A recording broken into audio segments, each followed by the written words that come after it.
السلام علیکم ورحمۃ اللہ وبرکاتہ۔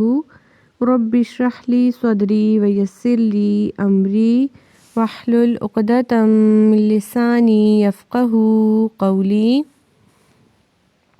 اعوذ باللہ من الشیطان الرجیم، بسم اللہ الرحمن الرحیم۔ آج ہم لیسن نمبر 25 میں حروف مدہ کے قائم مقام کے بارے میں پڑھیں گے۔ جیسے کہ پچھلے لیسن میں ہم نے کھڑا زبر کے بارے میں پڑھا تھا، آج ہم کھڑا زیر کے بارے میں پڑھیں گے۔ اب آپ نے پریشان نہیں ہونا، کھڑا زیر کو کھڑی زیر بھی کہہ سکتے ہیں، تو اس میں کوئی ایشو کی بات نہیں ہے۔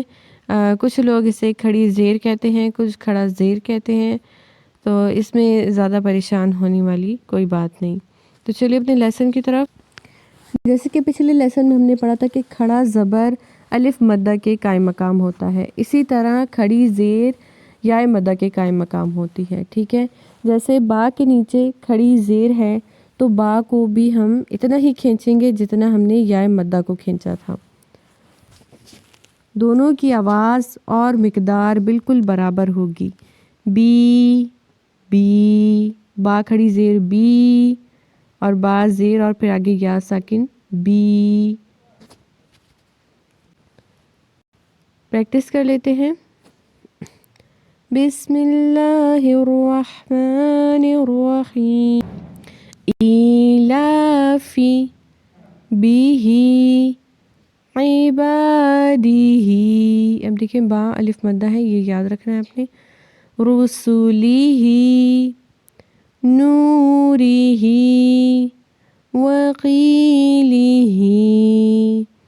ہذیہی بکلماتہی۔ دوبارہ پڑھتے ہیں۔ ایلافی بیہی عبادیہی رسولیہی نوریہی وقیلیہی ہذیہی بکلماتہی۔